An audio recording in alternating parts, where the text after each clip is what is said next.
Okay, picking up where we left off with the Theater Dionysus Eleutherius, not pronouncing it very well. This is what perhaps it looked like prior to its ruin. The skiing here, we're looking at behind the stage area, the chorus, the Greek chorus, Thespis stepping forward to speak. One of the things about this space, and actually I'm going to show you another space. This is the Theater Dionysus that is right next to the Acropolis, right below the Acropolis. So if I'm standing on that stage and I'm looking out towards the audience, I'm also looking up towards the Acropolis. And the Parthenon, which is the sort of well, here, the Parthenon, which is the architectural giant that sort of typifies the Acropolis, which is all of this top of this hill here in what was the center of ancient Athens. The Parthenon was really the mint, sort of the Fort Knox of ancient Greece, where all of the wealth, the money that the government controlled was held. It was also a administration building for Athens in general, and the Acropolis. And we're sort of standing.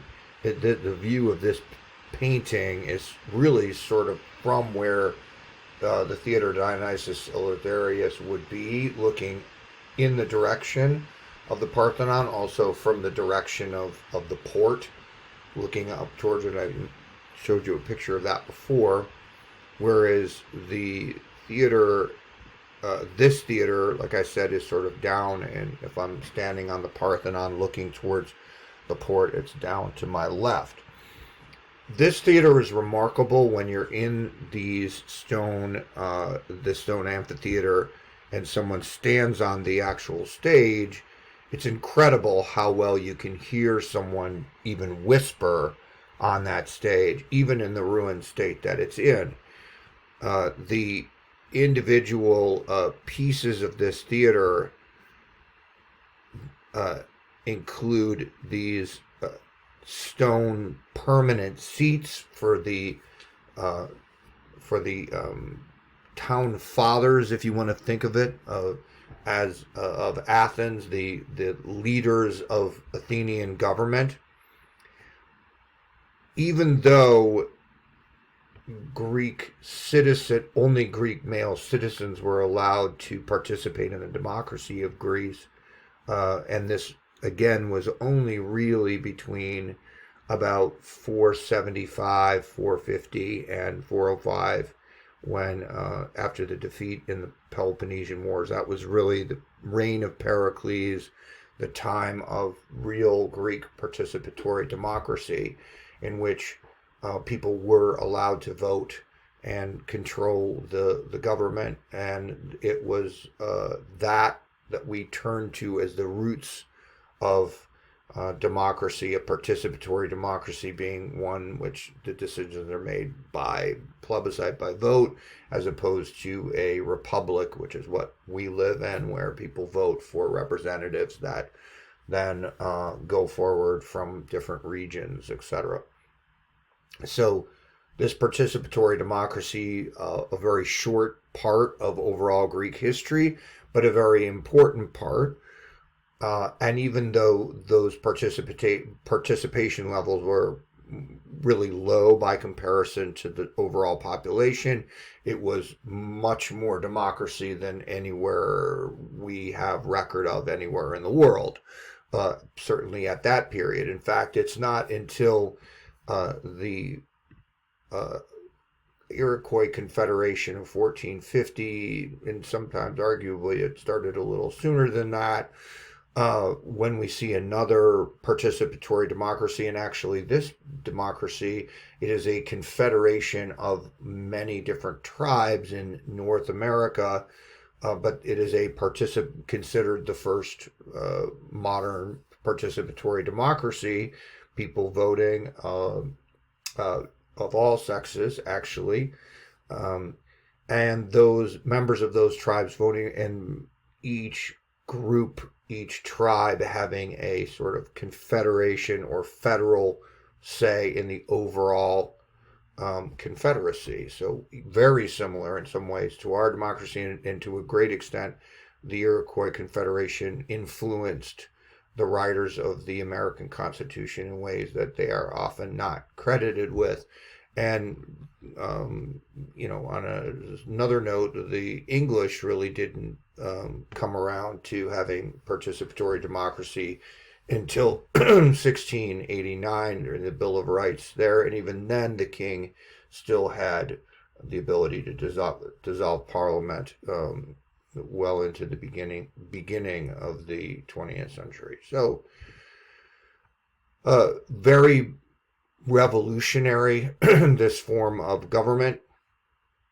And because of it, we see a flourishing of the arts. We even see it broken down in how the theater is designed. We see these rows of elected officials up front, but then the vast majority of the space is just regular seating for the everyday person.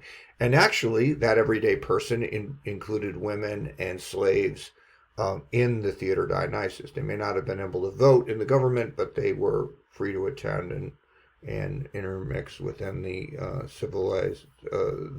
within the Theater Dionysus and the Festival Dionysus, including perform in, and this is debatable, but I tend to fall down on the side of that they were able to perform in the productions as well. So this was the theater, and the blossoming of theater in particularly during the reign of Pericles, went along with this growth in architecture, which became very iconic, and it was carried on by the Romans. And we see even people's homes in the United States today still having vestiges of Greek architecture, columns and so forth, my own home included.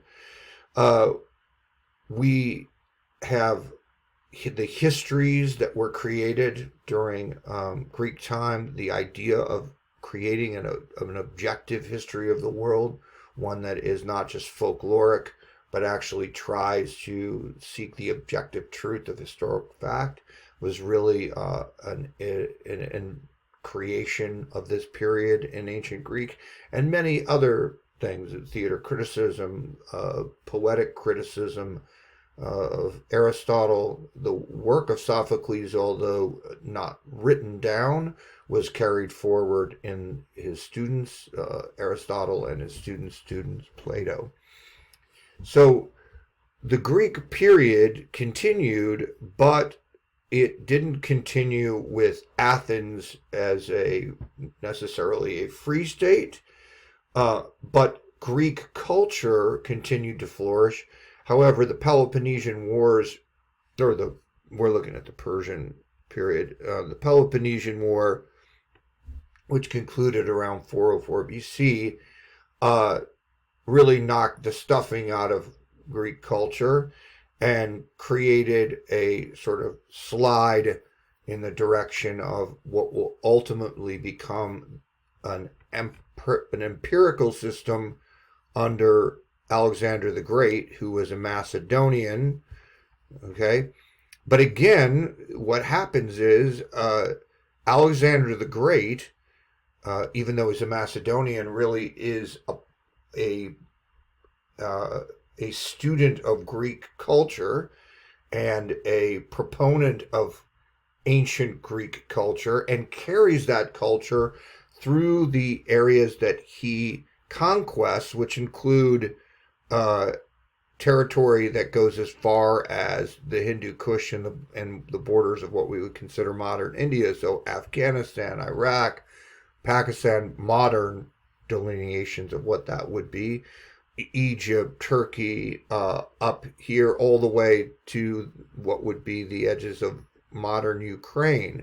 So this is an enormous landmass, and Alexander the Great brings the works of the ancient Greeks with him and the ideas of ancient Greeks with him. He builds a beautiful, one of the first and most important libraries in the world in Alexandria. Unfortunately, it's destroyed later. However, some of those works are dispersed into the later Roman Byzantine Empire, and around Istanbul and what is now Turkey. And when the Crusaders come down from Europe, they come in contact with these ancient works. And from that, we see the birth of the Renaissance in Europe in the 14th century AD. So this carrying on through the reign of Alexander the Great carries on even further when we get into the Roman period. So Greece as the city states decline, largely in the wake of the Peloponnesian War. They came together. They fought the Peloponnesian War. They lost. It wasn't a loss like we think of today, like where people sign a treaty, like sort of the surrender of Japan in World War II.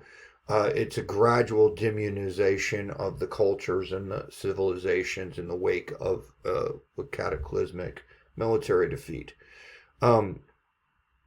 The city-states and their power break up. Even in the wake of Alexander the Great, that empire starts to decline and break up, and it's ultimately succeeded by the Roman Empire. The Roman Empire takes much of the culture of ancient Greece and makes it its own. The architecture, they build on the theatrical writing and sort of shape it, change it a little bit, but the form is very much the same.